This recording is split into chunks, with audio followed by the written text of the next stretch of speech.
Queridos amigos y amigas, muy buenas tardes. Sean todos ustedes bienvenidos al webinar de hoy ofertado por la Universidad Técnica Particular de Loja. Somos una institución autónoma con finalidad social pública que imparte enseñanza, desarrolla investigaciones con libertad científica administrativa y participa en planes de desarrollo del país. Hoy estaremos compartiendo un webinar junto al Departamento de Ciencias Jurídicas y a la Maestría en Derecho Constitucional, con el tema Actualidad de la Jurisprudencia Constitucional. El mismo se abordará aproximadamente en 75 minutos y posterior a ello, brindaremos un espacio de 15 minutos para realizar todas las inquietudes. Los invito a compartir todas sus preguntas mediante nuestra red social Facebook Live. Estamos atentos. El Departamento de Ciencias Jurídicas. La carrera de Derecho busca ser un referente en formación profesional de abogados con excelencia académica y compromiso social. Para ello promueve una formación integral del ser humano, fundamentada en valores éticos, con el desarrollo de competencias que responden a las necesidades del contexto y con compromiso social, respetando a su vez la libertad de conciencia y las libertades individuales y colectivas que no se opongan al fin de la institución y al bien común, permitiendo así el libre acceso a estudiantes sin discriminación. La maestría en Derecho Constitucional es un programa profesional avanzado que forma a profesionales en prácticas de diseño, interpretación y aplicación de la normatividad constitucional. El enfoque de la maestría es analítico, práctico y comprometido con el modelo del Estado constitucional de derechos y justicia. Mediante estudios de caso y metodologías de educación a distancia centradas en el estudiante, la maestría formará profesionales expertos en derecho jurisprudencial constitucional, derecho procesal constitucional y teoría constitucional. Para el desarrollo de esta temática nos acompañarán tres ponentes. Me voy a permitir leer el CV de cada uno de ellos. Lorena Molina Herrera. Es coordinadora de Relatoría de la Corte Constitucional, abogada por la Universidad de Belgrano de Buenos Aires, Argentina. Máster en Derechos Fundamentales y experto en pueblos indígenas por la Universidad Carlos III de Madrid. Y especialista en Derecho Constitucional por la Universidad Simón Bolívar de Ecuador. Cuenta con más de 7 años de experiencia como asesora experta de la Corte Constitucional del Ecuador, órgano del cual actualmente dirige la coordinación de relatoría. También nos acompaña en esta tarde Daniel Gallegos Herrera, quien es especialista superior en Derecho Constitucional por la Universidad Andina Simón Bolívar, Master of Laws por la Universidad de Melbourne, Australia, y candidato a doctor en Derecho por la Universidad Andina Simón Bolívar.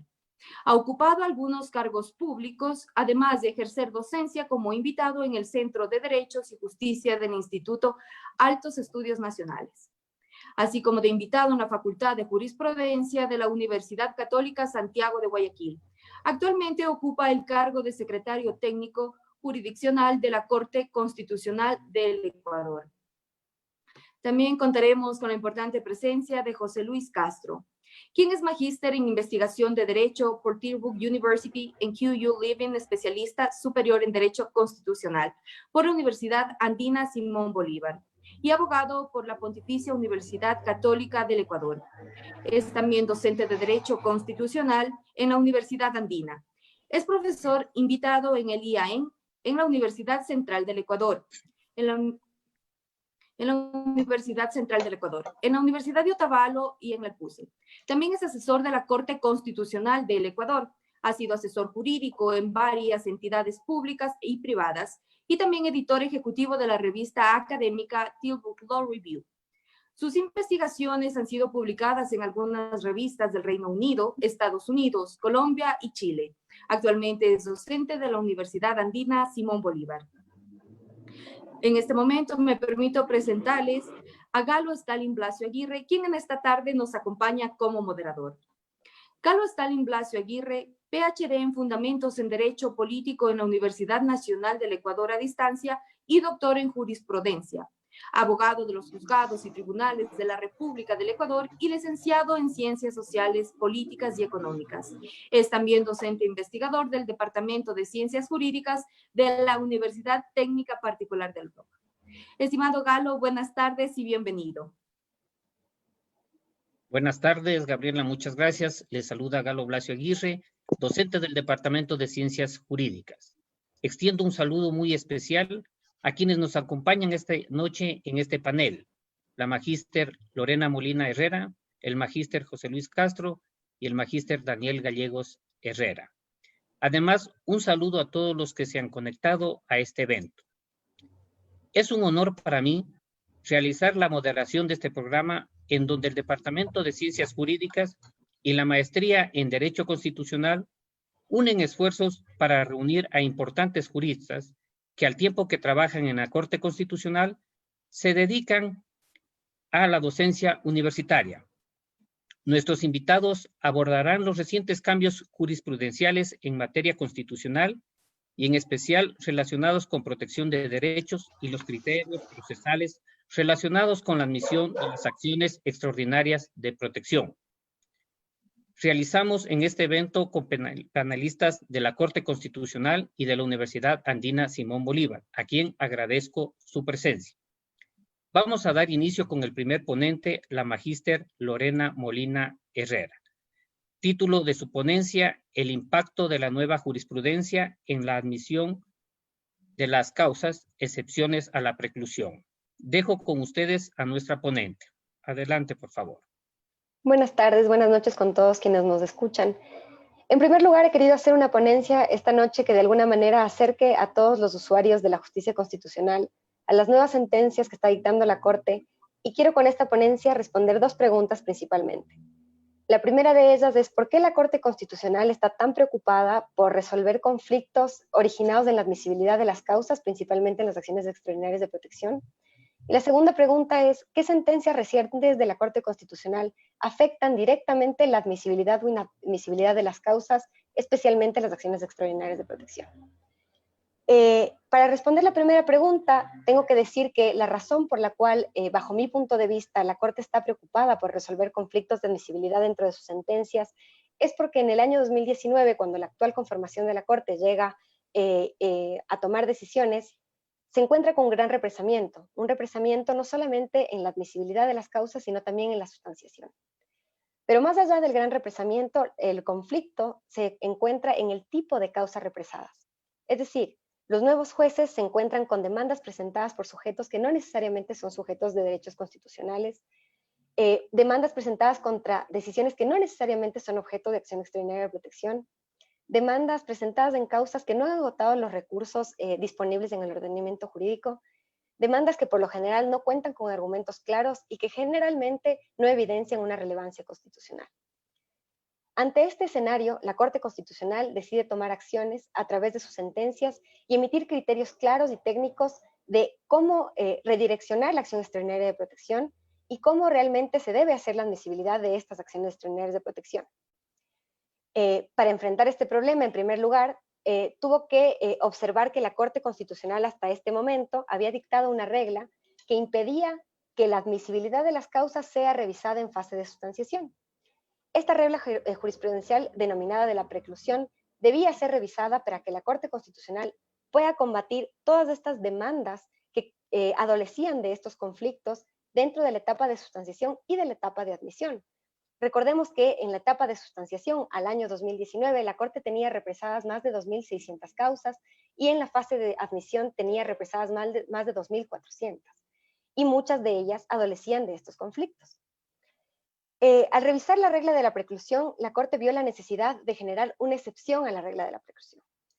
Para dejar esto claro, la regla de la preclusión obliga a que cuando una causa haya sido admitida ante la Corte Constitucional, una demanda de acción extraordinaria haya sido admitida ante la Corte Constitucional, la Corte ya en fase de sustanciación no pueda revisar si esta fue correcta o incorrectamente admitida. Esta era la regla que se seguía desde el año 2016 de manera absoluta y sin ningún tipo de excepciones, pero tenía que ser revisada para poder combatir todas estas causas represadas que habían sido admitidas con este tipo de defectos de admisibilidad. La primera sentencia que hace una excepción a la regla de preclusión es la sentencia número 154-12EP. Esta sentencia 154-12EP ataca el objeto de la acción extraordinaria de la protección.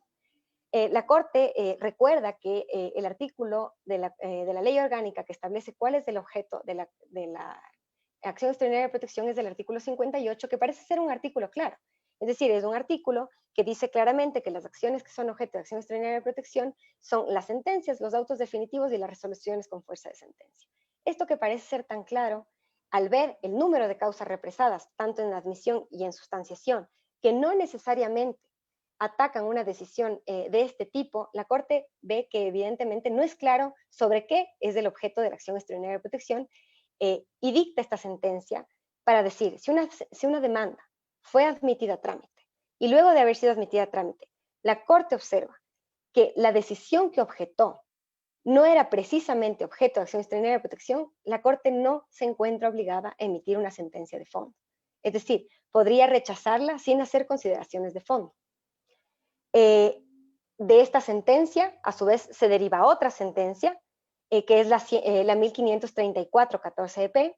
Esta sentencia lo que hace es definir de manera clara lo que es un auto definitivo, que parece ser donde existe el conflicto.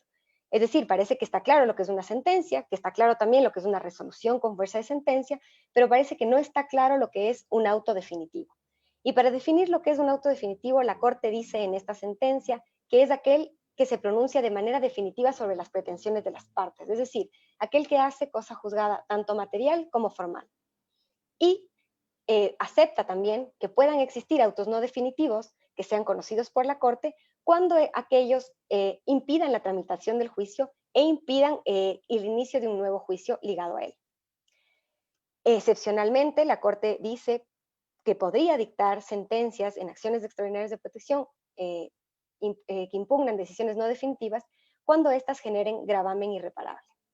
Más adelante vamos a ir viendo cómo construye esta definición, pero en primer lugar la Corte quiere ocuparse de todas estas demandas que se encuentran represadas tanto en admisión como en sustanciación y para ello realiza estas dos excepciones a la preclusión.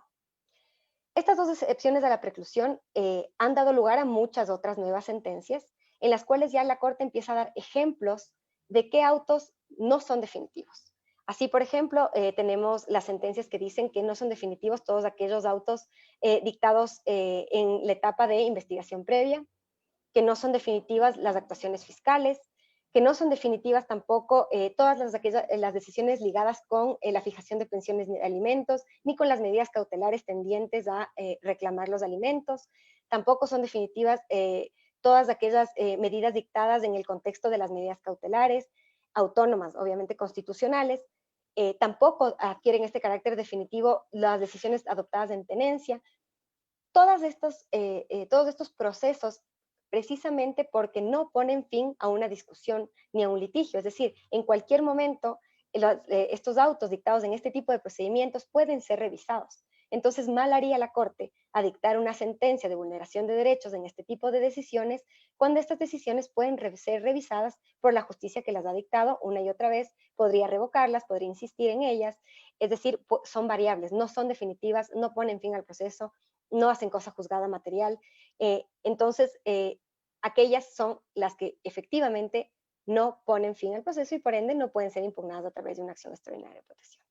Con ello, la Corte ha dictado un gran número de sentencias, alrededor de 15 sentencias que van dando ejemplos de qué tipo de autos no son definitivos, y estas sentencias nuevas de la Corte han tenido un impacto directo en la admisibilidad de las causas. Es decir, hoy ya podemos encontrar en la fase de admisión causas que son inadmitidas citando estas sentencias que están saliendo de la Corte. Por eso es muy importante que quienes somos usuarios de la justicia constitucional estemos cerca de estas sentencias, observemos constantemente qué ejemplos nos dan las sentencias, de qué cuestiones no son objetables a través de la justicia constitucional y precisamente no son objetables a través de una acción extraordinaria de protección. Como segundo conflicto de las causas represadas, la Corte encuentra todas las demandas que son presentadas en juicios en donde no se agotaron los recursos. La Corte entiende que estas también ameritan ser revisadas pese a que hayan sido admitidas y que esto implica la necesidad de generar otra excepción a la preclusión, es decir, ha hecho una segunda excepción a la preclusión y que lo que entiende es que las sentencias que vayan a ser revisadas y que no hayan agotado los recursos necesarios y hábiles dentro de la justicia ordinaria y que esta falta de agotamiento no sea por negligencia de la parte accionante, no recibirán una sentencia constitucional.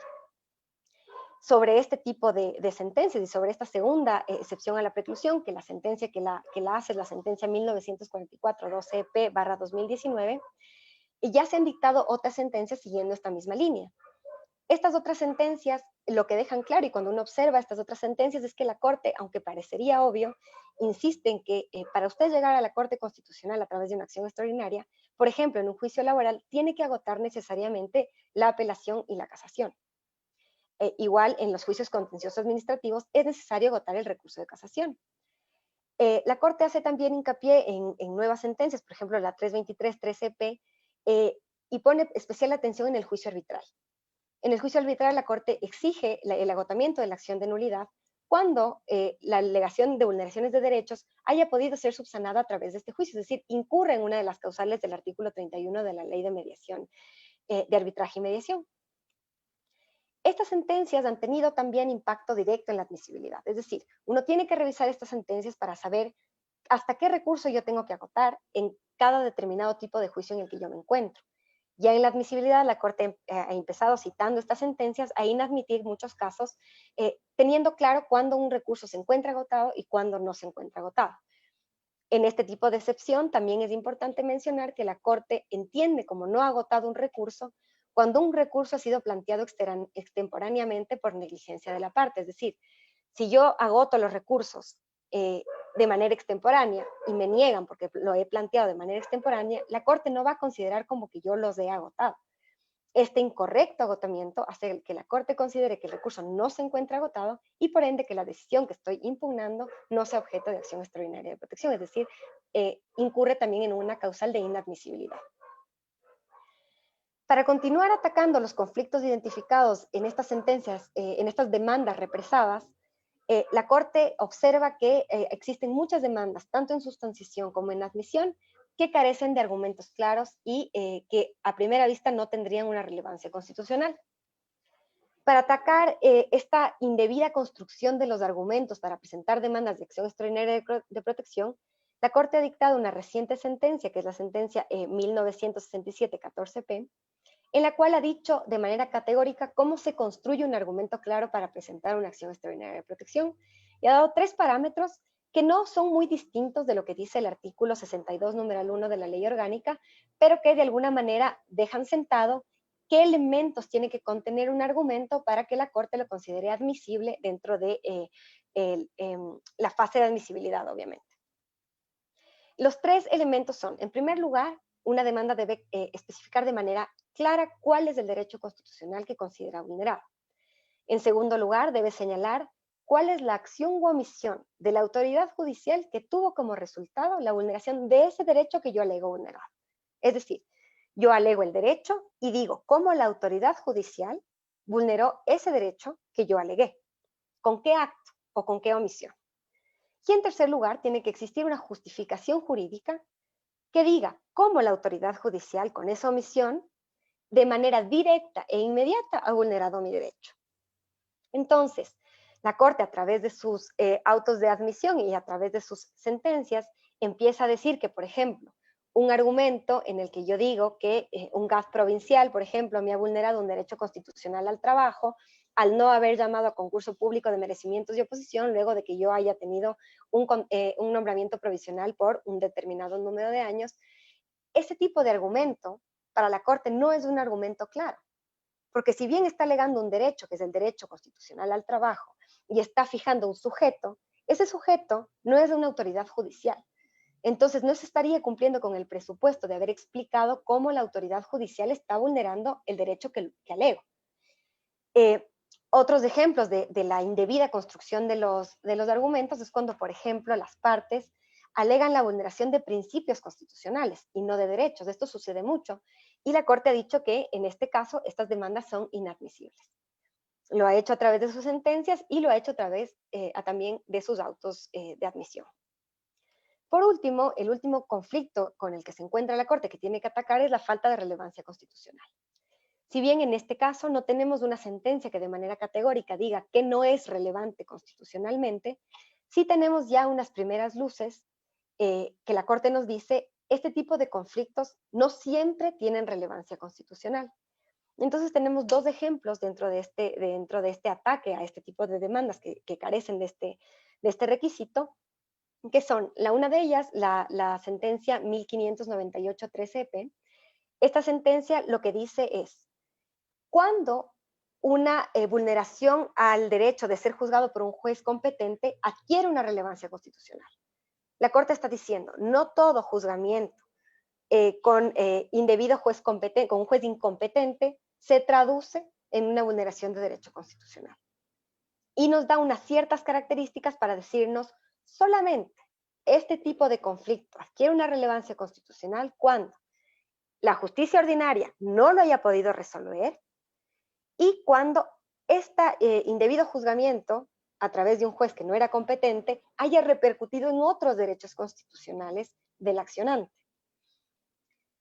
También tenemos otro ejemplo dentro de estos primeros pasos en el delineamiento de qué es la relevancia constitucional, y es cuando la Corte nos dice cuándo la falta de citación dentro de un proceso judicial adquiere relevancia constitucional, y nos da un ejemplo de un supuesto de hecho en el que no necesariamente una falta de citación se constituye en una vulneración de relevancia constitucional.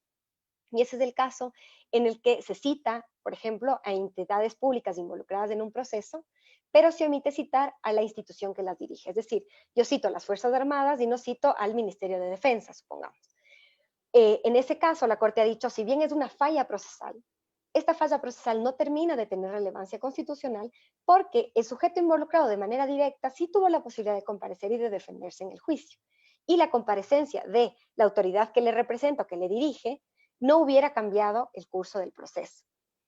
Entonces, hemos visto cómo la Corte ha ido delineando de alguna manera la admisibilidad, no solamente para salir del represamiento en la admisibilidad de las causas, sino también en la sustanciación. Lo ha hecho a través de sentencias, ha interpretado los artículos de la ley orgánica a través de sus sentencias, y yo creo que esto es muy importante de tener en cuenta, porque de esta manera vamos a dejar de pensar en la Corte Constitucional como una Corte que simplemente inadmite todo, sino una Corte que está dictando lineamientos claros de cómo se tienen que presentar las demandas, cómo se tienen que cumplir con los presupuestos de la ley, y para ello lo está haciendo a través de sentencias que son de conocimiento y que están siendo replicadas y que están siendo citadas por su propia jurisprudencia, construyéndose así una línea jurisprudencial sólida que después no pueda ser revertida fácilmente. Es decir, está creando reglas del juego claras. Finalmente, otra de las causas del represamiento que la Corte ha tenido que combatir es el hecho de que su principal usuario, el principal usuario de la justicia constitucional, parecía ser el Estado. Cuando la Corte llegó en el 2019, más del 35% de las sentencias que había dictado la Corte lo había hecho teniéndola al Estado como sujeto activo de la acción, y en un más de 60% la Corte había aceptado estas demandas. Entonces la Corte dice, bueno, tengo que establecer hasta qué punto el Estado puede comparecer ante la Corte para reclamar derechos constitucionales, y para ello dicta una sentencia de jurisprudencia vinculante muy importante en el contexto del caso La Hora, y en ella aclara que si bien el Estado es titular de derechos, lo es de aquellos que tienen contenido procesal, es decir, no es titular de aquellos derechos inherentes a la personalidad humana. Esta sentencia, por supuesto, también tiene impacto en la admisibilidad, porque la Corte, cuando revisa las demandas presentadas por las entidades del Estado, revisa que éstas no aleguen vulneraciones de derechos inherentes a la personalidad humana, de los cuales no es titular. Entonces, yo creo que de esta manera la Corte ya nos deja unas primeras reglas claras. Con este primer periodo, la Corte empieza a esclarecer cómo funciona la admisibilidad y empieza a enunciarnos también sobre qué cosas no se va a pronunciar en la fase de sustanciación. Espero que esta ponencia haya sido de alguna manera ejemplificativa. Es un primer acercamiento a lo que son las nuevas reglas procesales que la Corte está imponiendo, y espero también que estas sentencias sean consultadas y se sigan divulgando para que cada vez los usuarios que se acercan a la Corte lo hagan con mayor conocimiento, sus demandas tengan éxito y que consigan lo que se merecen, que es una tutela efectiva de sus derechos. Muchas gracias. Muchas gracias, Lorena, por su clara exposición sobre el impacto de la nueva jurisprudencia en admisión de las causas. Es importante indicar que al presentar una demanda de acción extraordinaria de protección, no se debe demostrar que tenemos derechos, ya que el artículo 10 de nuestra Carta Magna nos da dicha titularidad a los derechos constitucionales. Lo que debemos demostrar es sin duda el daño o la vulneración causada. La segunda intervención la realizará el magíster José Luis Castro, quien abordará el tema Crónica de la Jurisprudencia, enfocado en la sentencia del matrimonio igualitario, libertad de expresión, derecho a la salud y a la seguridad social. Doy paso al magíster José Luis Castro. Perfecto. No sé si se me escucha claramente. Se me escucha claramente. Claro. Muy bien. Buenas tardes con todos, con todas. Muchas gracias a la UTPL por la invitación, al profesor Israel Celi, a la profesora Pamela Escudero. Estoy muy honrado de compartir el panel con Lorena y con el Daniel, que son ellos sí, expertos en la jurisprudencia constitucional. Yo en estos breves 20 minutos que tengo, lo que quiero hacer es una suerte de breve crónica sobre 3 sentencias que desde mi visión han marcado el desarrollo de los derechos, ¿no? En esta jurisprudencia reciente, en el último año, en funciones de la Corte Constitucional. Una sentencia vinculada con la igualdad, otro con la libertad y otra con el derecho al buen vivir. Antes de empezar hay que recalcarle que la Corte Constitucional es el máximo órgano de control, el máximo órgano de interpretación y el máximo órgano de administración de justicia constitucional, ¿no? Esto según el artículo 429 de la Constitución. Por lo tanto, es considerado un tribunal de cierre, con un control fuerte. Esto implica la existencia de una constitución rígida, es decir, que es difícil de reformar, pero que además esta constitución le otorga amplias atribuciones a este órgano constitucional. Tan es así que estas decisiones de la Corte Constitucional no pueden ser revertidas por otros órganos, ¿no? Particularmente por órganos representativos como vendría a ser el Ejecutivo o como el Legislativo. En esta presentación, como les decía, yo voy a describir estos 3 casos emitidos por la Corte. Analizaré brevísimamente las principales líneas argumentativas expuestas. Comencemos pues entonces con el caso del matrimonio igualitario. En realidad digo caso, pero son 2 casos, el caso 10-18-CN y el caso 11-18-CN, que llegan a la Corte a través de una consulta de constitucionalidad de norma, ¿no? ¿Qué es una consulta de constitucionalidad de norma?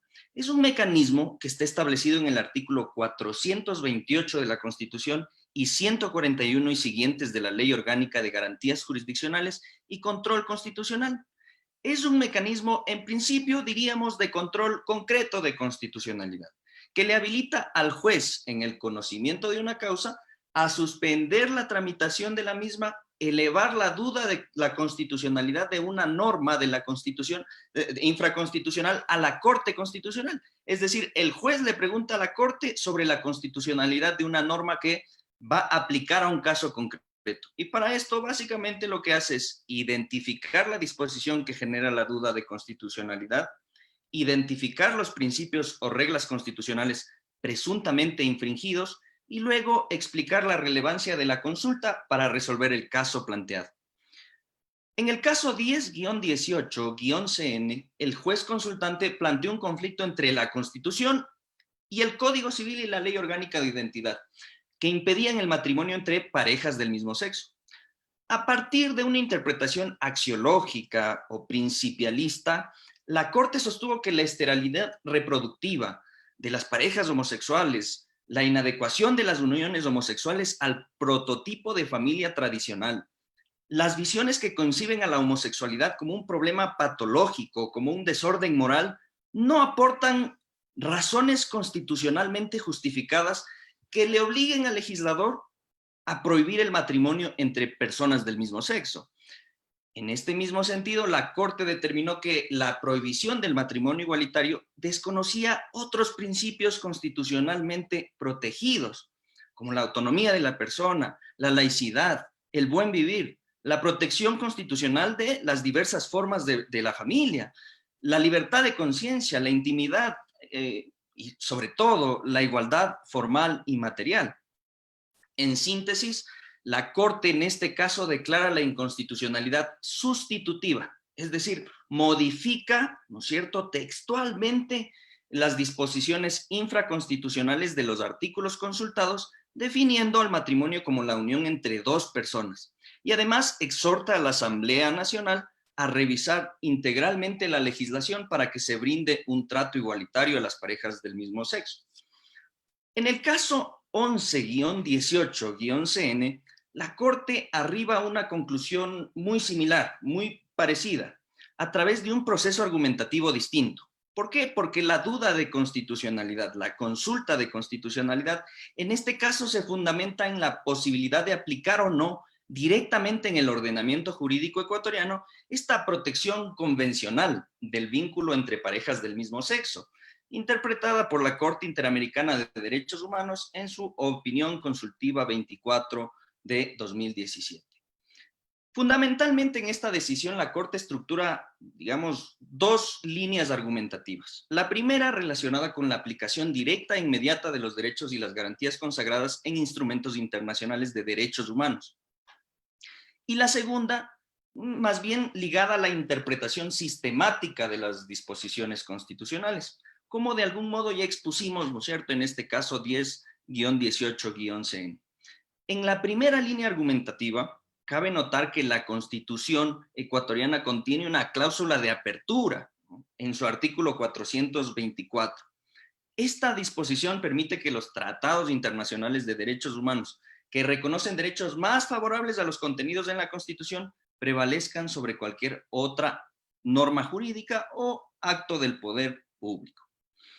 Ello además se complementa con esta obligación de aplicación directa e inmediata de los derechos y las garantías establecidas en los artículos 11, numeral 3 y 426 de la Constitución. Sobre la base de estas dos disposiciones, la Corte señala que los derechos y las garantías reconocidas en esta opinión consultiva forman parte del bloque de constitucionalidad, tienen la misma jerarquía normativa constitucional y son directa e inmediatamente aplicables en el sistema jurídico ecuatoriano. A partir de la segunda línea argumentativa de esta interpretación holística de la Constitución que hace la Corte, sostiene que el derecho al matrimonio debe ser entendido conjuntamente con la satisfacción de otros derechos constitucionales. Volvemos a repetir: derecho a la familia, al libre desarrollo de la personalidad, a la intimidad personal y familiar, a la identidad, a la libre contratación y evidentemente, sobre todo, a la igualdad y no discriminación. Hay que advertir que también se esgrimieron interesantes argumentos jurídicos en contra de estas posiciones mayoritarias que de alguna manera les estoy describiendo, en los votos salvados, que en honor al tiempo no describiré en mi presentación. Pasemos entonces a la segunda sentencia, esta sentencia vinculada con la libertad de expresión. Este es el caso 282-13-JP. Que llega a la Corte a partir del procedimiento de selección y revisión. No comentaré el procedimiento de selección y revisión porque entiendo que Daniel lo hará seguramente con mucha más acuciosidad que yo. En este caso, la Corte selecciona una acción de protección presentada por el subsecretario de la Administración Pública en contra del diario La Hora. En 2012, este diario había publicado un artículo que se titulaba 2012 71 millones en propaganda, en el que informaba sobre los gastos del gobierno nacional en publicidad. De acuerdo con los personeros de la administración pública, el artículo contenía datos erróneos, por lo que le solicitaron al diario La Hora la rectificación. Algunos días más tarde, esta rectificación en realidad fue publicada bajo el título de réplica. Inconforme con esta segunda publicación, el subsecretario de la Administración Pública le demanda a La Hora mediante una acción de protección. En esta acción de protección alega la vulneración de los derechos a obtener información veraz y a la rectificación de información por parte del Estado ecuatoriano. En primera instancia, el juez acepta la acción de protección, declara la vulneración de los derechos y dispone, entre otras medidas, que el medio de comunicación se disculpe públicamente y publique la rectificación que le envíe el subsecretario de la Administración Pública. Esta sentencia es ratificada por los jueces de apelación, quienes además agregan que el diario había vulnerado el derecho a la honra del Estado, ¿no? En su sentencia, la Corte Constitucional se pronuncia básicamente sobre dos temas. Por una parte, si el Estado puede o no ser titular de derechos constitucionales y solicitar la tutela de estos derechos a través de la acción de protección. Esto de algún modo ya lo advirtió Lorena. Evidentemente, el Estado no es titular de derechos constitucionales, por lo tanto no puede activar, no es titular de los derechos constitucionales derivados de la honra, de la dignidad humana. Recordemos que la Constitución ecuatoriana no solamente reconoce derechos a las personas y a los grupos de personas, también a la naturaleza. Por otro lado, la sentencia desarrolla el alcance del derecho a la libertad de expresión. Sobre este segundo tema, la Corte indica que los medios de comunicación promueven el ejercicio de la libertad de expresión, tanto en su dimensión individual como en su dimensión social. Que esta dimensión social les permite a las personas recibir información, opiniones y expresiones ajenas. Por lo tanto, las autoridades públicas tienen que abstenerse de limitar u obstaculizar el ejercicio de la libertad de expresión y también la libertad de prensa, ¿no? La Corte agrega que la libertad de expresión en una democracia no es absoluta. En línea con los artículos 13, numeral 2, 18 y 30 de la Convención Americana de Derechos Humanos, el ejercicio de la libertad de expresión puede generar responsabilidades ulteriores, las mismas que deben estar previstas en una ley, deben perseguir un fin legítimo, deben ser idóneas, necesarias y estrictamente proporcionales. ¿Pero para qué? Para asegurar el respeto de los derechos o la reputación de los demás, o para asegurar la protección de la seguridad nacional, el orden público o la moral pública. La Corte destaca que si bien existen estas limitaciones a la libertad de expresión, la aplicación de las mismas tiene que ser excepcional, ¿no? Y añade que ciertos discursos, en particular aquellos discursos que tienen una relación directa con el interés público, con los asuntos políticos, con aquellas personas que ocupan o pretenden ocupar cargos públicos, aquellos discursos relacionados con el ejercicio de otros derechos constitucionales tienen una protección constitucional especial que la Corte configura a partir de una presunción de constitucionalidad. La legitimidad de las restricciones a la libertad de expresión, señala la Corte, deben evaluarse en función de los estándares de reporte fiel. Esto de reporte fiel significa que no se podría trasladar la responsabilidad originada en los contenidos al medio que los reproduce citando su fuente. Y además del estándar de real malicia.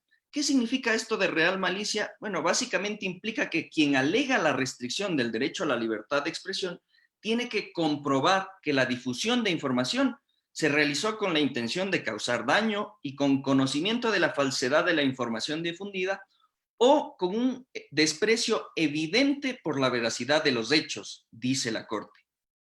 Además de revertir las decisiones de los jueces inferiores en este caso, la Corte declara que las mismas habían limitado inconstitucionalmente el derecho a la libertad de expresión y entre otras múltiples medidas de reparación, la Corte ordena la difusión de la sentencia con especial énfasis a los operadores de justicia encargados de resolver garantías jurisdiccionales. La última sentencia a la que me voy a referir esta tarde tiene relación directa con el derecho a la salud, más específicamente con la violencia obstétrica. Este es el caso 904-12-JP, en el que la Corte aborda el derecho a la salud, ¿no? Este caso trata sobre una mujer embarazada que presenta fuertes dolores de parto y acude a un hospital público. En este hospital se le niega la atención médica por presunta mora patronal en los aportes de la seguridad social. Como consecuencia, la mujer da a luz sin asistencia y sufre un desgarro de cuello uterino. La Corte señala que las mujeres embarazadas, de acuerdo con los artículos 35 y 43 de la Constitución, forman parte de un grupo de atención prioritaria, ¿no? Además, según el artículo 363, numeral 6 de la Constitución, el Estado es el responsable de asegurar acciones y servicios de salud que garanticen no solo el derecho a la salud, sino también el derecho a la vida de las mujeres, especialmente durante el embarazo, el parto y el posparto.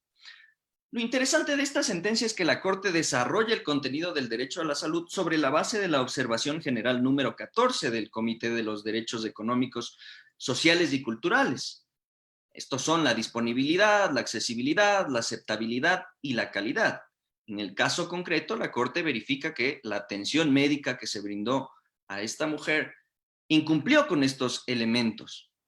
También sobre la base de la Observación General número 14, la Corte expresa que el derecho a la salud impone 3 obligaciones generales a los estados: respetar, proteger y cumplir, que en el caso en concreto también fueron inobservados por el Estado.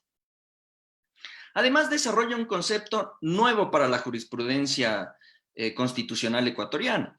Sobre la base de la Convención sobre la eliminación de todas las formas de discriminación contra la mujer y la Convención de Belém do Pará, la Corte señala que la violencia obstétrica, sí, la violencia obstétrica implica una negación del derecho a la salud de la mujer embarazada y por ello constituye un trato discriminatorio.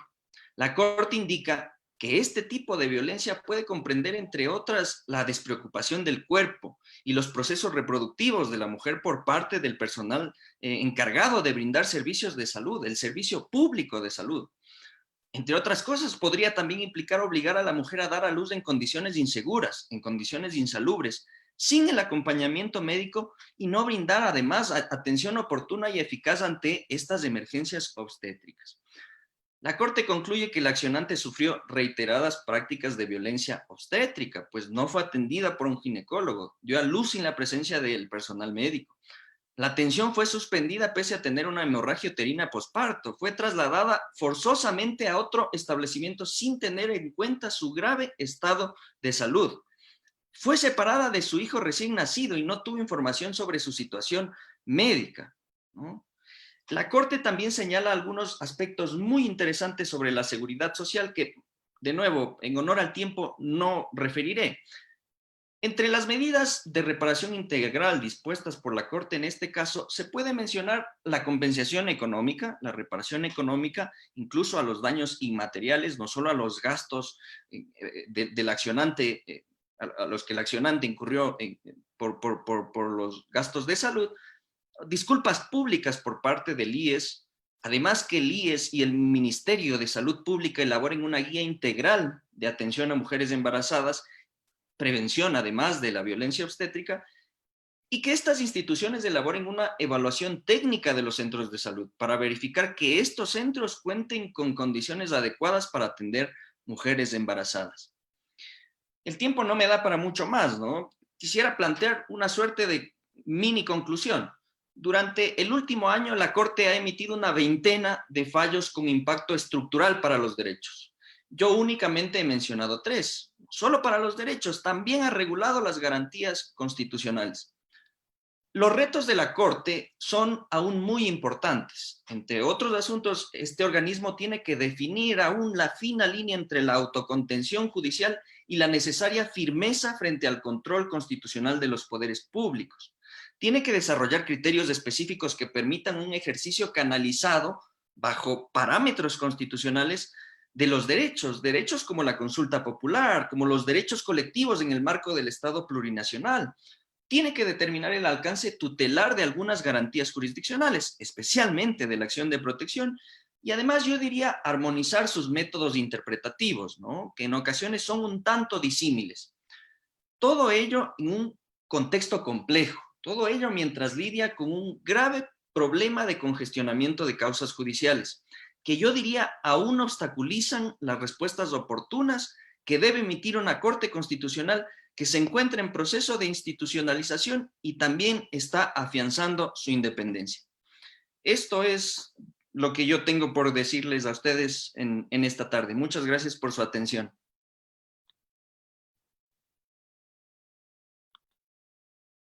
Agradezco a José Luis por su exposición. Sin duda, las sentencias que existen sobre el matrimonio igualitario son y seguirán siendo materia de discusión. La tercera y última intervención la realiza el magíster Daniel Gallegos Herrera, con su ponencia titulada La relación entre las acciones extraordinarias de protección sobre sentencias de garantías y el proceso de selección y revisión.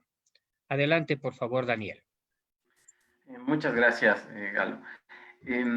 Bueno, primero agradecer la oportunidad de compartir con ustedes algunas de las cosas que uno trabaja todo el tiempo como parte de la Corte Constitucional y además agradecerles por la oportunidad de escucharnos a quienes a veces estamos dentro de la sala de máquinas de este gran...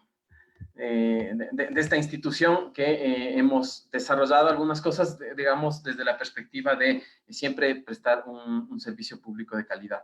En este momento yo voy a compartir Bueno, la experiencia que la Corte ha tenido respecto de una cuestión que se tiene que ver en gran escala, a diferencia de la exposición de José Luis.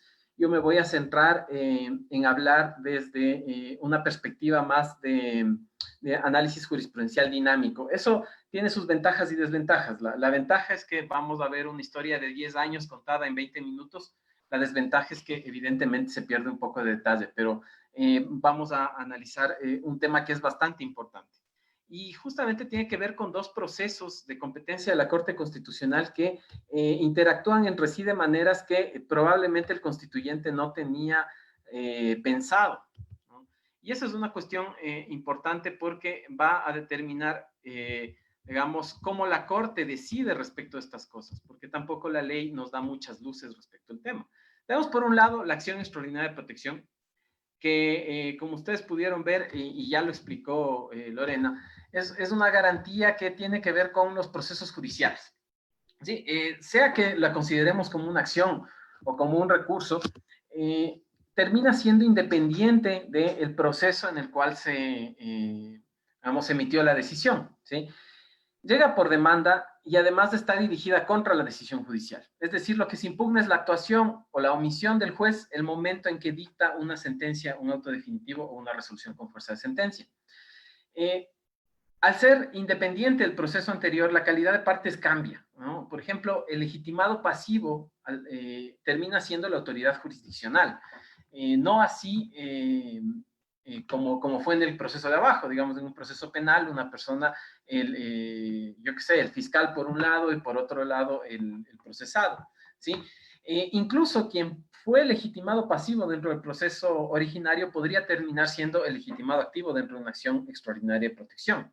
Y esto es importante para el análisis que vamos a ver luego. Además de que, por lo general, la Corte Constitucional no falla respecto del caso de fondo. Es decir, la Corte Constitucional no va a decir quién es culpable del delito, no va a establecer responsabilidades por esa infracción, no va a decir a quién le corresponde, digamos, pagar sobre determinado daño ocasionado, o si es que existe una relación laboral o no.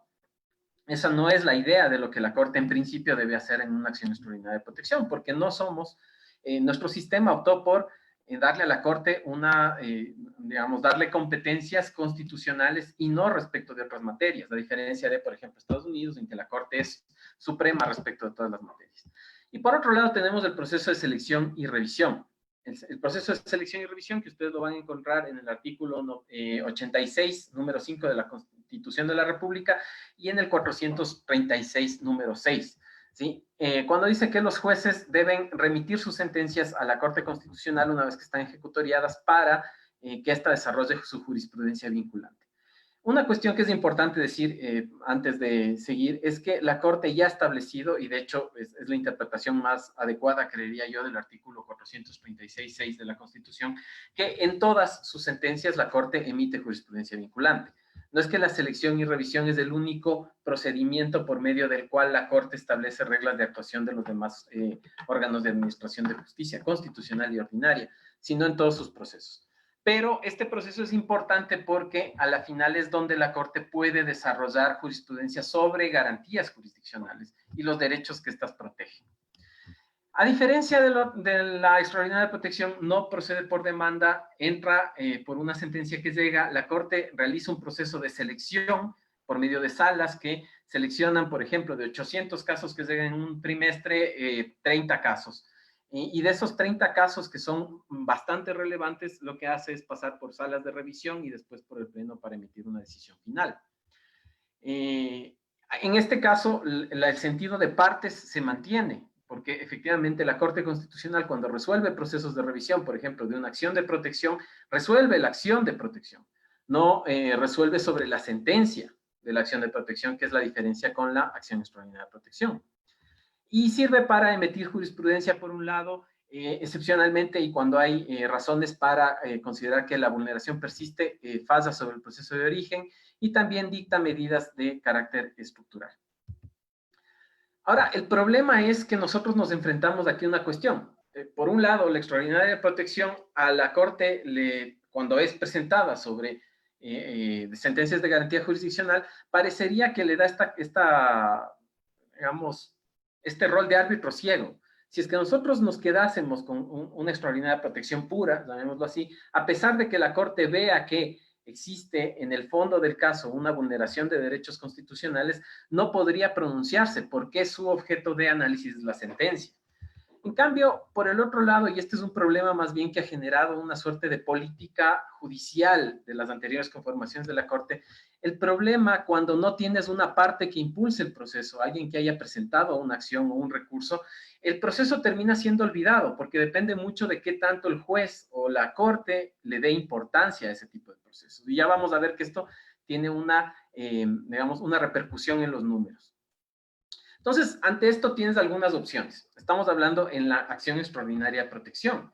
Si es que tú te topas con una decisión de acción de acción de protección o un habeas corpus en el cual no solo que los jueces violaron el debido proceso o la seguridad jurídica, sino que además no protegieron el derecho de fondo, como por ejemplo el derecho al trabajo o la libertad ambulatoria, tú tienes algunas opciones de actuación. La una es tratarla como cualquier extraordinaria protección y simplemente declarar la vulneración por parte de los jueces y reenviar el caso hacia el juez de origen. La otra es entrar al fondo muy excepcionalmente. Esto es lo que ya vamos a ver, se ha denominado por parte de esta actual conformación de la Corte la emisión de sentencias de mérito respecto a las garantías. La otra opción es entrar al fondo subsidiariamente. Esto significa que tú tienes la posibilidad de entrar al fondo cuando tú encuentras una vulneración, pero tú puedes, digamos, es mucho más fácil entrar. No es tan excepcional. Ya vamos a ver con qué diferencia hay. Es lo que las anteriores conformaciones de la Corte denominaron la dimensión objetiva de la acción extraordinaria de protección. También puedes utilizar, y esto es una suerte de, yo diría, desnaturalización de la acción extraordinaria de protección, lo que se denominaría la doctrina, o lo que yo denomino la doctrina de la vulneración indirecta. ¿A qué se refiere con esto? Que el juez falla en proteger el derecho de fondo, ¿sí? Por ejemplo, estamos en un caso laboral y el juez dice, ¿saben qué? El juez vulneró el derecho al trabajo porque omitió protegerlo. Entonces, lo que está haciendo realmente es decir que la autoridad administrativa que, por ejemplo, terminó determinada relación laboral de manera arbitraria, vulneró el derecho al trabajo y como el juez no falló a favor del accionante, entonces no tuteló el derecho. Esta es una tergiversación de la cuestión y a la final termina siendo en los hechos un eufemismo para decir estoy fallando en tercera instancia. Y la última es efectivamente hacerlo, fallar en tercera instancia. Ahora, ¿cómo ha sido la jurisprudencia de la Corte respecto de este tema? Aquí está periodizado el asunto, ¿no es cierto? La Corte de Transición del 2009 al 2012 tuvo en su gran mayoría de veces la decisión de efectivamente devolver el proceso al juzgado de origen. Pero también en muchos casos, si ustedes se fijan y si hacen un análisis de las ratios de las decisiones de la Corte de Transición, van a encontrar que también existieron decisiones en las cuales lo que hacía era o resolver diciendo que el juez no tuteló adecuadamente el derecho o incluso fallando en tercera instancia de manera, digamos, de manera bastante cándida, ¿sí?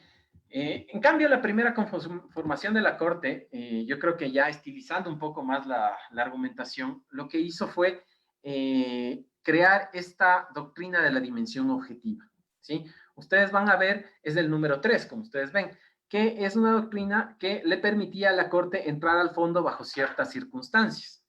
En la segunda conformación de la Corte, el principal tipo de sentencia que se dictaba era de este tipo, de dimensión objetiva.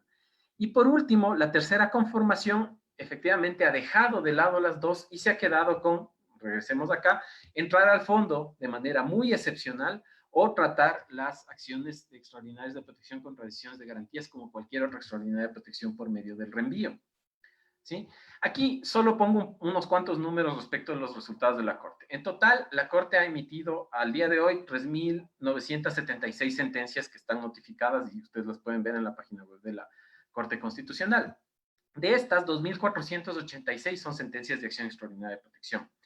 El total de sentencias en las que menciona esta doctrina de la dimensión objetiva son 151, de las cuales en 148 se utilizó en procesos de garantía y 3 en procedimientos ordinarios. Destacable entre estas 3, que claro, es una cuestión extraña, pero se lo hizo, por ejemplo, en el caso La Cocha. en el cual la Corte Constitucional decidió que, digamos, estableció reglas relacionadas con la jurisdicción indígena cuando realmente lo que estaba juzgando es un juicio penal. Entonces, esta doctrina de la dimensión objetiva está basada esencialmente en el artículo 436.6 de la Constitución de la República y el artículo 62.8 de la Ley de Garantías. Y además, en la aplicación del principio de no vicuria. Lo que decían las anteriores conformaciones de la Corte era así: si es que en toda sentencia uno puede emitir garantías y además uno de los requisitos de admisibilidad de la acción extraordinaria de protección es que se argumente y que exista una relevancia del caso, entonces esta relevancia me permite a mí emitir reglas, por un lado, respecto de las garantías jurisdiccionales y los derechos que estas protegen, y por otro lado me permiten resolver la vulneración que no fue correctamente tutelada por el juez, ¿sí? Claro, en principio esto parece bien, pero ya en números vamos a ver que, digamos, tiene algunas tergiversaciones y sobre todo tiene problemas procesales. Por un lado, la naturaleza jurídica de la extraordinaria protección. Como yo les había dicho, tiene algunas características que no se parecen a una tercera instancia de la garantía jurisdiccional y tienen que ver principalmente con el derecho a la defensa de la contraparte. Si yo demando contra el juez porque vulneró mi derecho al momento de dictar sentencia, ¿cómo es que la Corte Constitucional decide, por ejemplo, resolver sobre si es que la autoridad administrativa, que no es parte dentro del proceso, vulneró mi derecho al trabajo, a la seguridad social o cualquier otro? Y también el tema del derecho a recurrir del fallo o decisión, porque si es que la Corte decidía, no decidía sobre el fondo aceptando o negando la acción, pero sí dejaba en firme la sentencia de primera instancia, lo que quedaba era la pregunta de, ¿y no tenía yo la posibilidad de recurrir?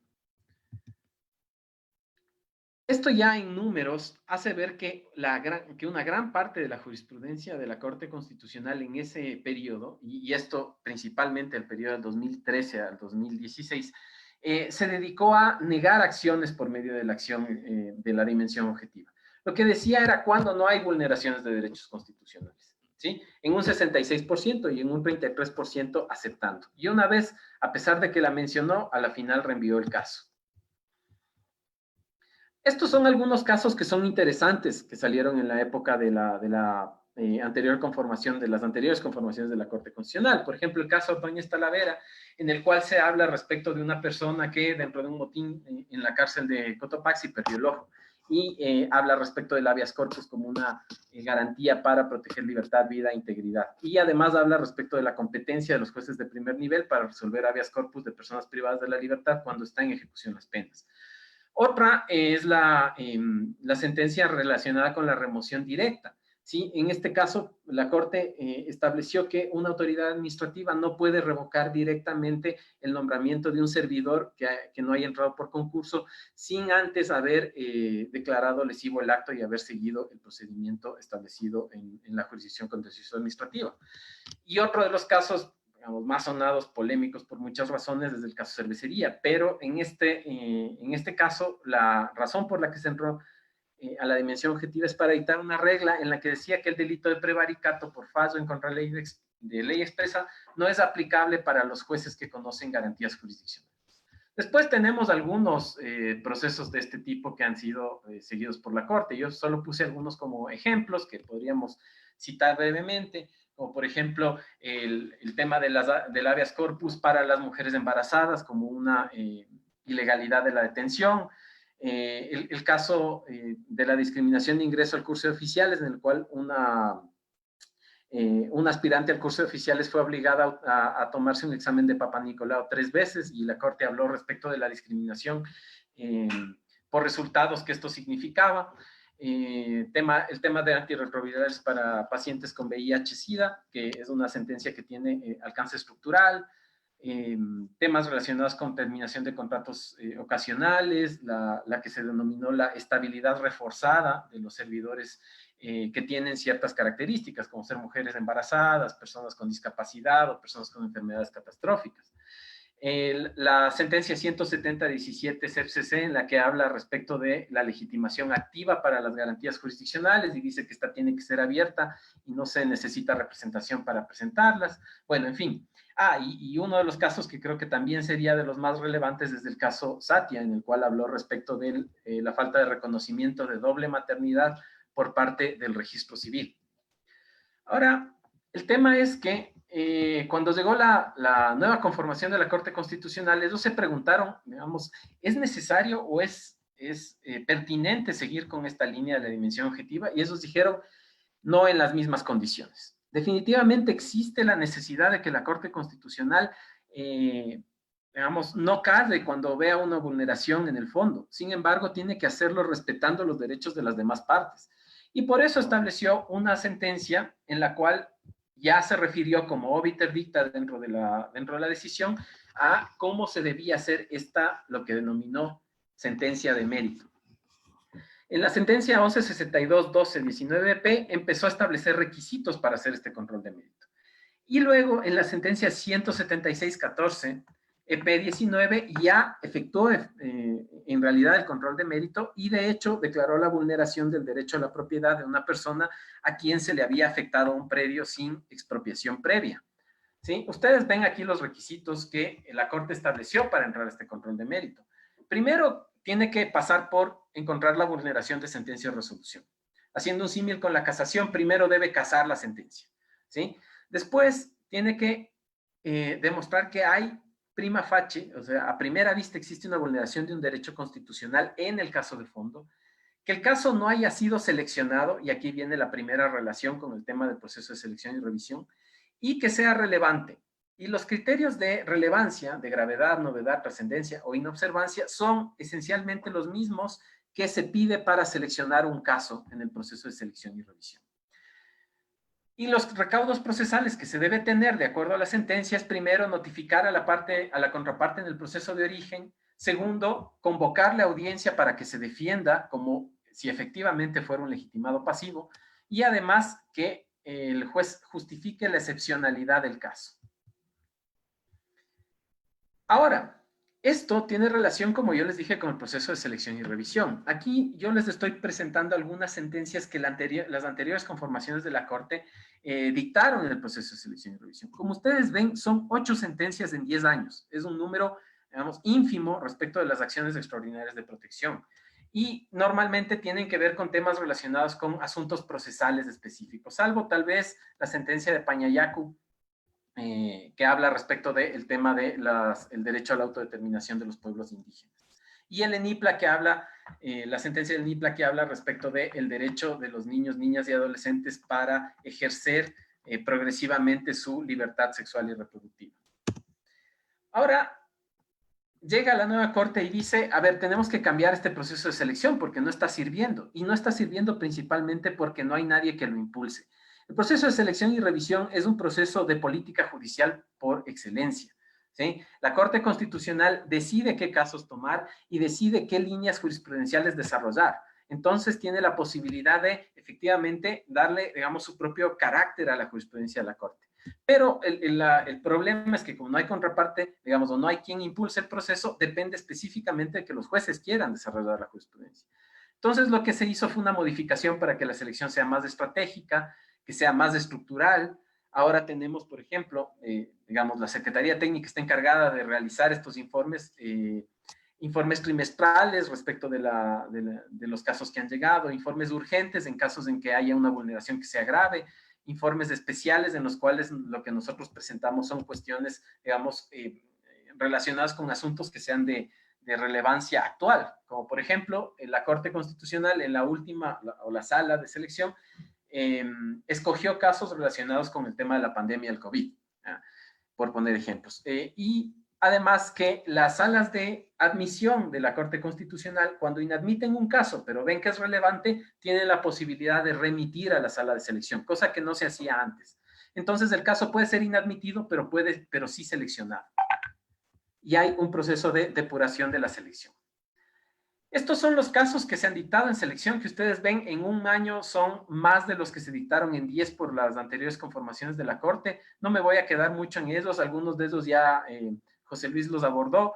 Hay un tema relacionado con almacenamiento de combustibles, hay temas de unión de hecho de personas del mismo sexo, los de violencia obstétrica que ya se dijo. Hay un caso que es muy interesante y muy relevante relacionado con el tema del establecimiento de penas relacionadas con el estado de gravidez en el sistema educativo y más específicamente en las escuelas militares.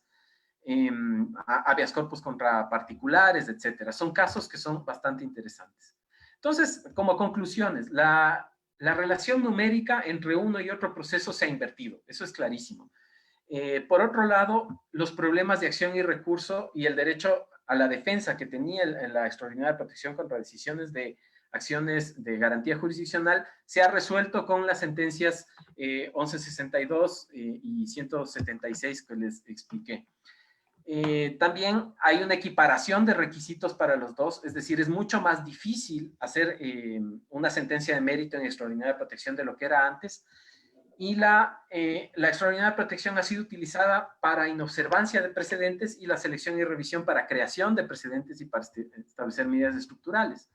Por último, hay casos con mayor trascendencia nacional, digamos casos que son más sonados como el caso La Hora, y además casos que tienen como gran contenido relacionado con los derechos, como el tema de la violencia obstétrica. Y también que existen menos procesos, menos jurisprudencia sobre procesos, más sobre derechos. Lo único que me queda, digamos, por decir es, y preguntas que todavía hay que resolver es, primero, es importante tener jurisprudencia más cotidiana, digamos, menos relevante, con casos sonados, pero que resuelva problemas que pasan más en el día a día. Es importante tener jurisprudencia en que la Corte niegue acciones, no solo las acepte. Y por último, es importante tener jurisprudencia sobre procedimientos, sobre los procedimientos de garantía, además de los derechos. Esas son preguntas que la Corte debe resolver en un momento no muy lejano. Muchas gracias.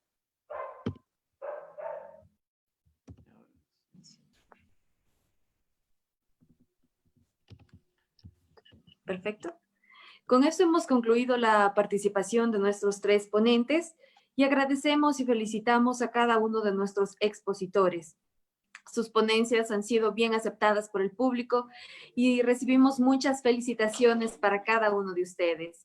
Saludamos nuevamente a todas las personas que nos acompañan, transmisión vía Facebook Live desde España y de otras provincias de nuestro país también.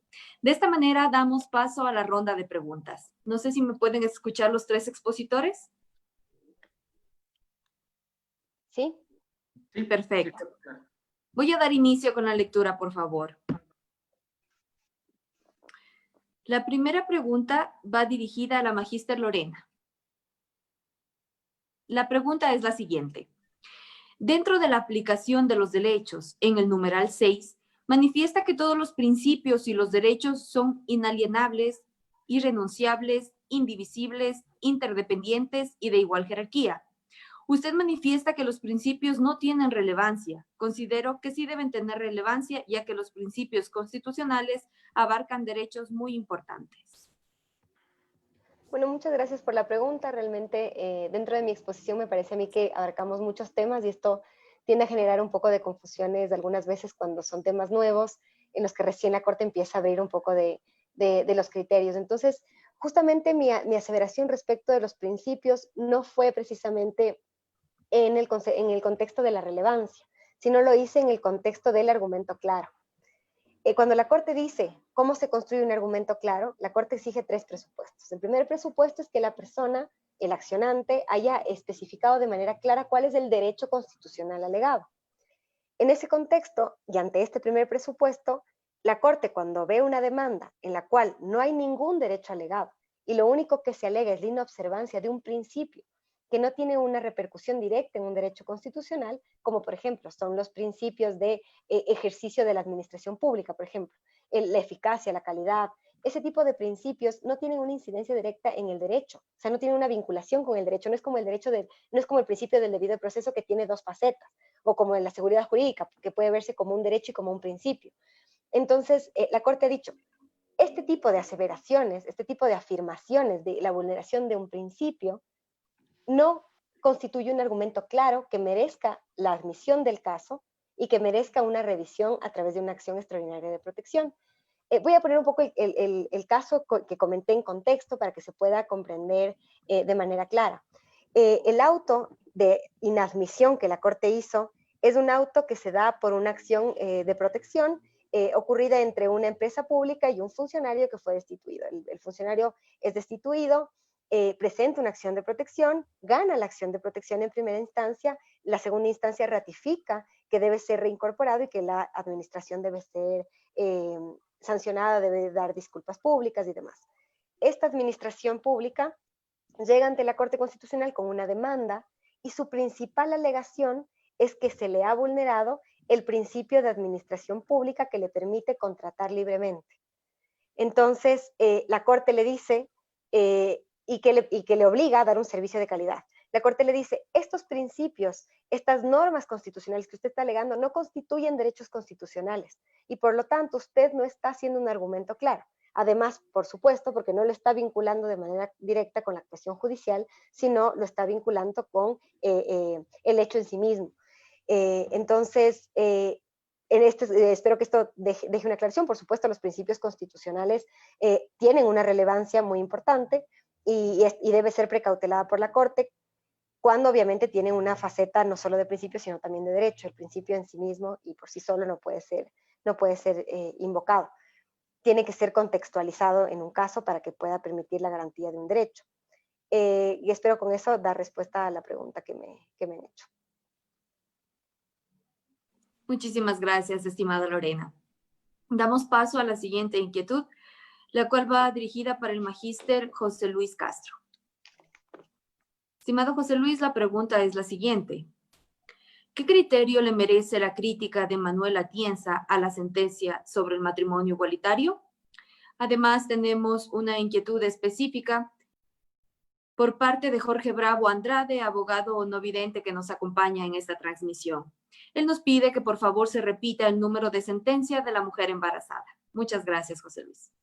Perfecto, empiezo con la segunda, para la cual tengo una respuesta muy concreta. Es la 904-12-JP.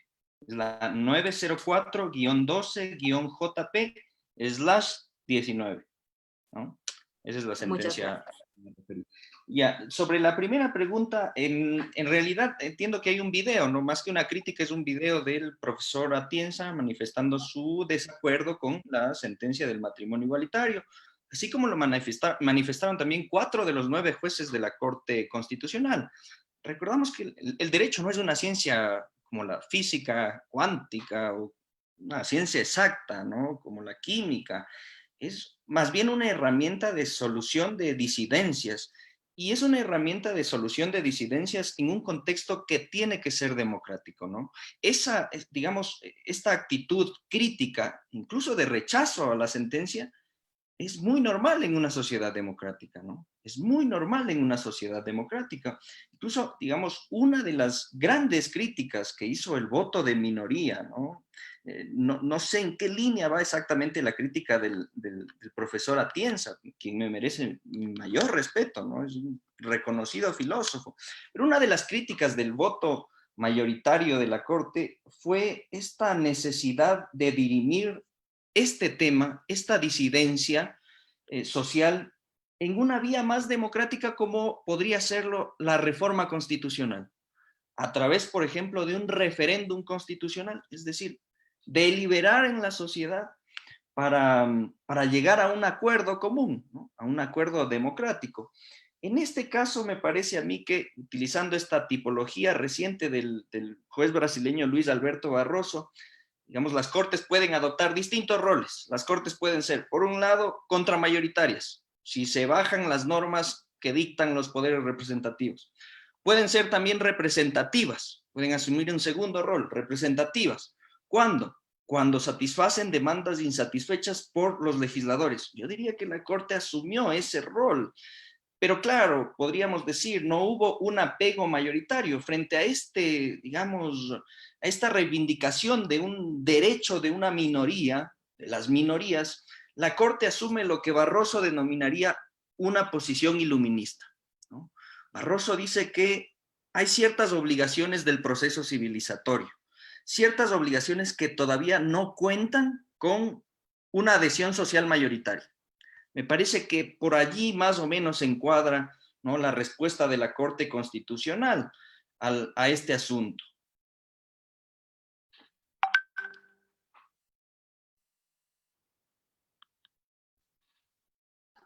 Perfecto, estimado José Luis, muchísimas gracias por sus respuestas. Quiero reiterar todas las felicitaciones que recibimos para cada uno de nuestros expositores en esta tarde. La última pregunta va dirigida para el magíster Daniel Gallegos. La pregunta es la siguiente. ¿Qué efectos tienen las sentencias sobre extraordinarias de protección de la Corte Constitucional cuando ordenan retrotraer un proceso al momento de violación del debido proceso? ¿Retrotraer permite reparar derechos? Muy bien, es una pregunta que es bastante difícil de contestar porque tiene que ver con la historia de la Corte desde su inicio y con la acción extraordinaria de protección de su inicio. Si uno diría que una de las líneas jurisprudenciales mejor guardadas de la Corte y que comienza desde el año 2009 tiene que ver con el hecho de que la acción extraordinaria de protección para la Corte Constitucional del periodo de transición flexibiliza el principio de cosa juzgada. Eso es lo que dice en una de sus primeras sentencias. Y esto ha sido, digamos, una línea que ha sido seguida por la mayoría de decisiones de la Corte Constitucional. Y claro, esta flexibilización de la cosa juzgada es muy discutible. O sea, en otros contextos estaríamos hablando de cosa juzgada fraudulenta, digamos, de cuestiones mucho más graves que las que normalmente se ven en una acción extraordinaria de protección. ¿Y por qué hago esta reflexión primero? Porque eso es lo que permitió a la Corte desarrollar esta noción de el retrotraer los efectos, a la final darle un efecto de nulidad a la acción extraordinaria de protección. Y justamente esa es la razón por la que este es un gran problema cuando estamos frente a garantías jurisdiccionales.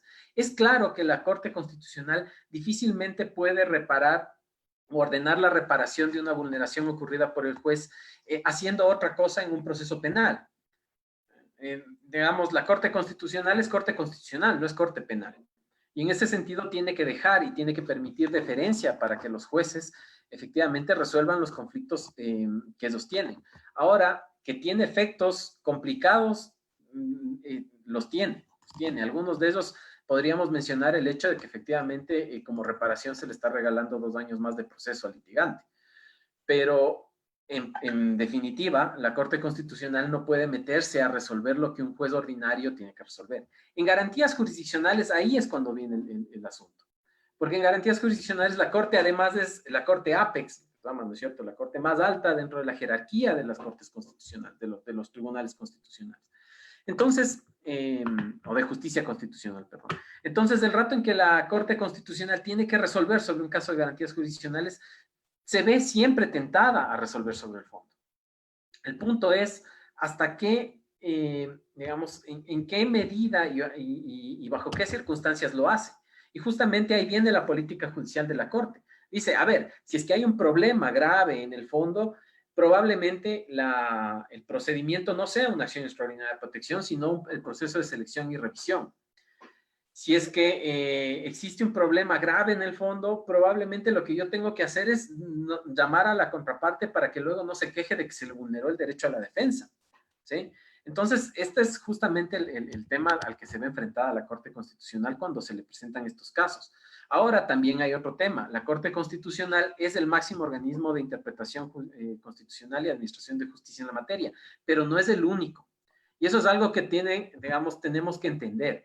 La Corte efectivamente, digamos, rige un sistema de administración de justicia constitucional, pero también tiene que hacer funcionar a los jueces de abajo.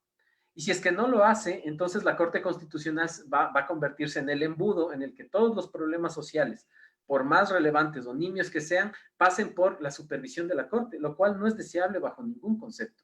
Ninguna Corte Constitucional, ninguna alta corte del mundo realmente ha logrado hacerlo. Y por eso, bueno, Lorena ya nos habló de las tasas de admisibilidad. Efectivamente, la Corte lo que tiene que hacer es decir cómo los jueces resuelvan los problemas y no resolverlos, digamos, en vez de ellos. Entonces, ya depende mucho de la política judicial que utilice la Corte y de cuál es la decisión que va a tomar en cada caso. Va a haber muchas veces en que, si es que la Corte logra hacer este proceso, digamos, de agilitar sus decisiones, un reenvío o una decisión de retrotraer los defectos no sea tan gravosa como lo es ahora, por los tiempos que se demora en decidir. Pero efectivamente la Corte tiene que modificar sus prácticas para lograr llegar a ser una verdadera Corte de Precedentes. Perfecto, estimado Daniel, muchísimas gracias. Y tenemos una última inquietud para la magíster Lorena, por favor. La pregunta es la siguiente. ¿Qué pasa cuando una persona con discapacidad en un concurso de méritos al postular no refirió que tenía esta condición? Y luego, cuando se publican los resultados, señala que se debe reconocer sus derechos como persona discapacitada. Muchas gracias. Bueno, ante esa pregunta, me parece que esa es una pregunta más direccionada como, o sea, lo que yo entiendo de la pregunta es, me están preguntando si es que ese tipo de conflicto es constitucional o no. Yo entendería que a primera vista y sin conocer el fondo del asunto, lo único que tiene por reclamar una persona dentro de un concurso público, si es que tiene un grado de discapacidad, es si es que este grado de discapacidad fue considerado o no fue considerado, o si debía haber sido considerado, o si tuvo la oportunidad de manifestar su discapacidad para que sea considerada dentro del concurso de méritos de oposición. Entonces, en este caso, realmente, ante el supuesto, no creería yo que existe un caso en sí mismo. El caso estaría dado si es que el concurso público no se realizó tomando en cuenta esta particularidad y si el no tomarlo en cuenta generó una afectación a un derecho constitucional. Yo creo que esa es más o menos la pregunta. La pregunta no iría dirigida a cómo sobre eso no existiría la posibilidad de presentar una acción extraordinaria de protección. Lo que tendría que hacer la persona si siente que está afectada en su derecho constitucional porque no fue considerada su grado de discapacidad, pese a haber tenido la oportunidad de manifestarlo, sería plantear una acción de protección en contra de la entidad que realizó el concurso de méritos de oposición, manifestar que no pudo manifestar esta condición y que la imposibilidad de manifestar esta condición le repercutió en su derecho constitucional y por esta razón no pudo acceder al puesto de trabajo, y ver si es que el juez constitucional considera que eso efectivamente constituye o no una vulneración a este derecho. Yo creo que esa sería la vía, si es que eso es lo que me está consultando. Realmente no tiene nada que ver con una acción extraordinaria de protección, que era el tema de mi ponencia, puesto que para que esta proceda debía haber existido primero una sentencia judicial, es decir, si es que de ese conflicto se da una sentencia en fuero constitucional, es decir, existe una sentencia de acción de protección, esta sentencia es apelada y existe una sentencia de apelación, y esta sentencia de apelación desea ser recurrida, entonces sí podría plantearse una acción extraordinaria de protección y ahí la Corte tendría que valorar si es que el conflicto amerita o no una relevancia constitucional suficiente como para ser admitido. A primera vista yo no podría decir si es que constituye o no un conflicto con relevancia constitucional, porque tendría que verse las particularidades del caso. Tendría que ver si es que existió realmente una violación grave del derecho, si es que existe algún precedente de la Corte Constitucional que sería inobservado dentro de ese proceso judicial. Habría que valorarlo ya en el caso en concreto. Muchas gracias, estimada Lorena, y muchas gracias a todos nuestros expositores por colaborarnos con esta ronda de preguntas. Doy en este momento paso a Galo Blasio. Gracias, Gabriela. Importante destacar que el constitucionalismo ecuatoriano ha alcanzado un interesante avance en los últimos años, debido a los valiosos aportes en el ámbito teórico y práctico del constitucionalismo democrático, desarrollados a partir de la Segunda Guerra Mundial. Concretamente, estos cambios se han materializado en constituciones altamente garantistas que se caracterizan por el reconocimiento de principios y valores. Asimismo, la doctrina constitucional ha realizado aportes significativos en la protección de derechos y garantías. De igual manera, la jurisprudencia constitucional ha logrado un amplio desarrollo de precedentes indicativos y vinculantes que con el paso de los años requieren de tratamiento técnico y doctrinario para su adecuada eficacia entre los profesionales jurídicos. La Universidad Técnica Particular de Loja agradece a nuestros panelistas por compartir sus conocimientos y experiencias sobre estas temáticas tan importantes. Asimismo, un agradecimiento a todo el público asistente. Doy paso a Gabriela. Muchas gracias, estimado Galo. De esta manera culminamos el webinar del día de hoy. No sin antes recordarles que para quienes estén interesados en nuestros posgrados pueden visitar nuestra página web inscripciones.utpl.edu.es/posgrados. Y desde la Universidad Técnica Particular de Loja y el Departamento de Ciencias Jurídicas, agradecemos su importante presencia en este evento. Muchas gracias y buenas noches.